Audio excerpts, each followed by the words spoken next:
Hello, this is George Thomas from the Akron Beacon Journal. I'm joined by Marla Ridenour in the upper right-hand corner.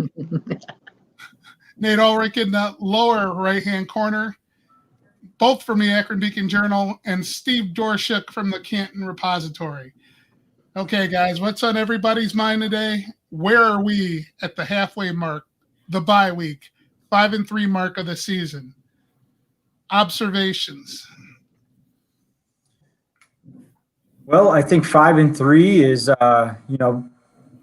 obviously pretty good. And the Browns, they were right in the thick of what we thought they would be. And that's, the mix of teams that should be there as this season continues to unfold for, AFC wildcard berth, especially with the extra spot in each conference this year. Now, obviously, this was a disappointing game for them. They did not look like a cold weather team. They did not look like they were the team from Cleveland. They looked like they were the team from Las Vegas. So that obviously is a letdown and a sour note to end the first half of the season on. Also, again, one of their best players is injured. Myles Garrett suffered a knee injury early in the game, played sparingly after that. Is going to undergo an MRI tomorrow morning. Yeah, man, you stole my best line, but okay. No, and see, here it is, point blank.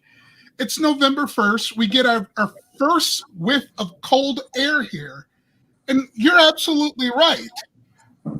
They let the Raiders, run all over them in 40-something degree weather, and they could not generate a running game. And heading into the last 8 games in the schedule, that doesn't bode well from what I see, at least for that defense.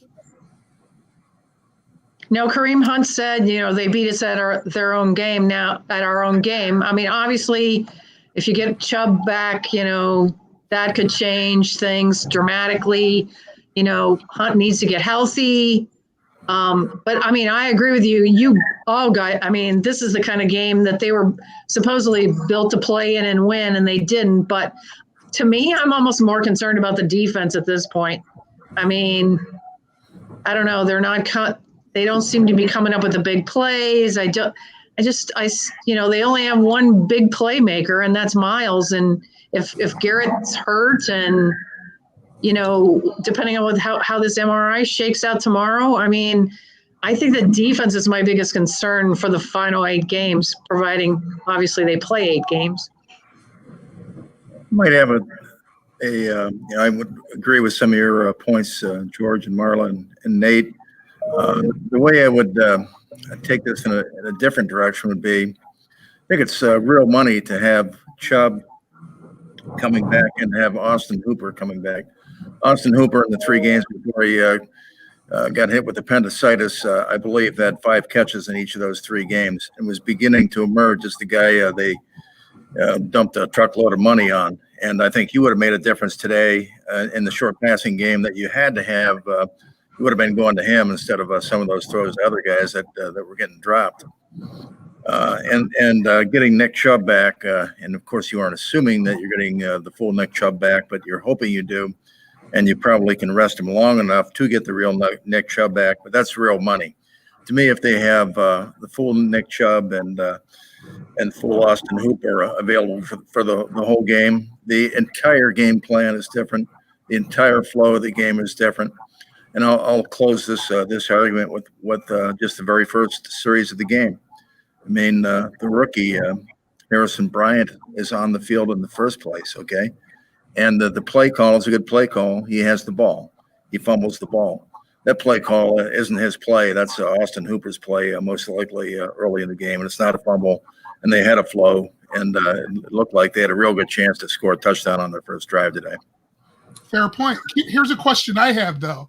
And, we glossed over it because Chris Hubbard has, I don't know how to qualify what he's done.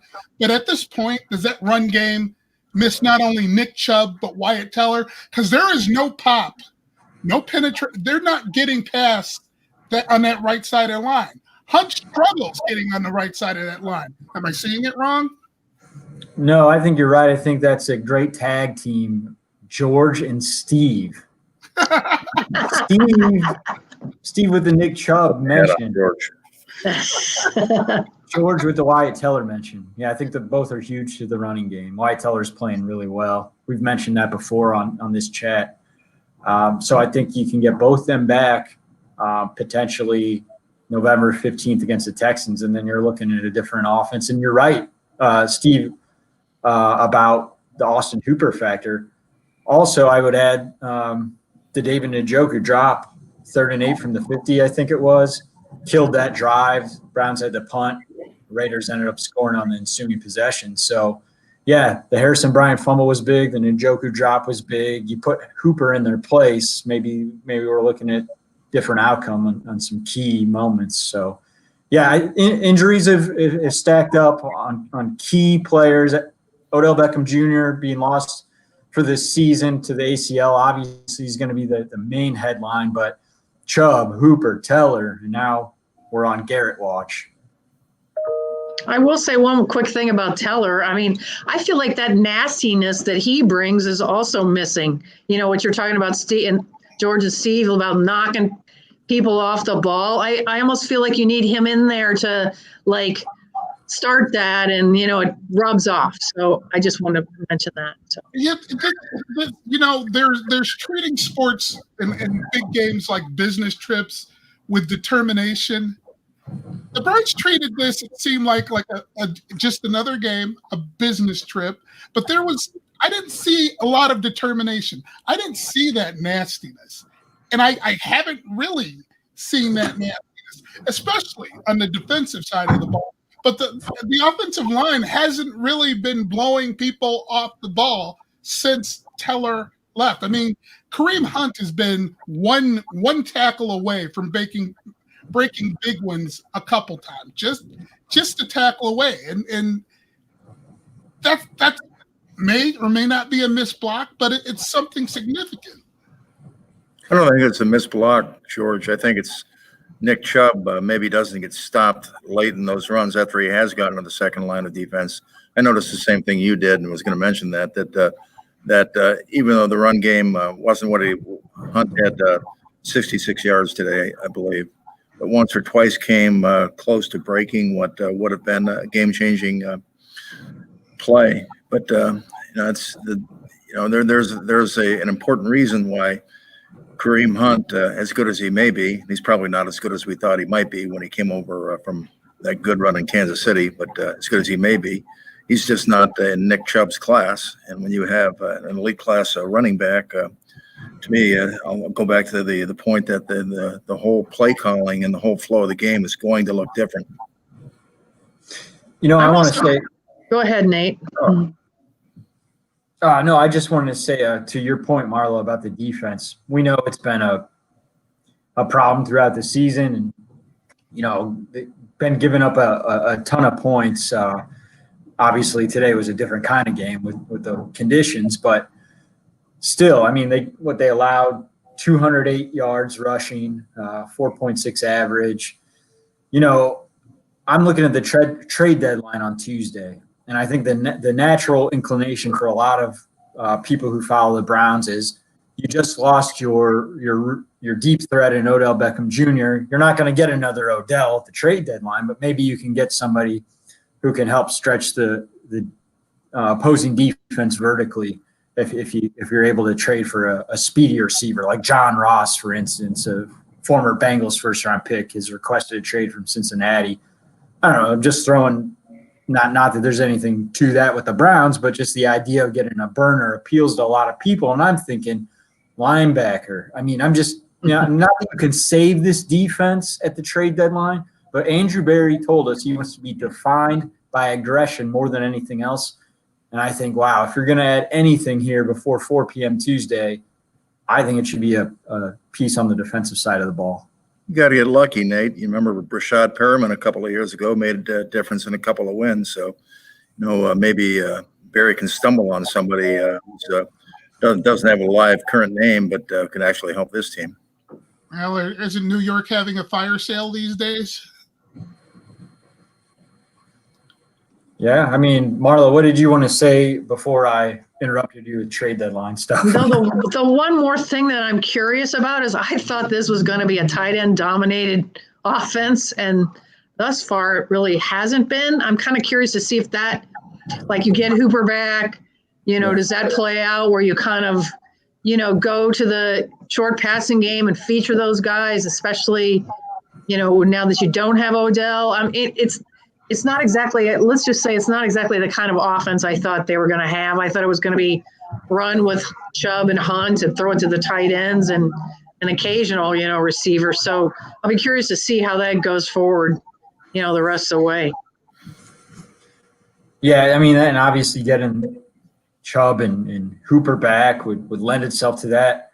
I'm just wondering, what did you guys think of Baker today? I mean, it was, I don't put this on him, but obviously it wasn't a good day. I thought he had a good game, Nate. No, I told you guys before the game I'd probably be watching him from play to play. I did. I watched him when he was scratching his left ear over in the sidelines by Stefanski between series, and I watched him every single play from pre-snap through the next play call. And I think that, and I just finished my article, and the article will cite the 4 or 5 plays that changed everything. Stop series, allowed Las Vegas to dominate the time of possession.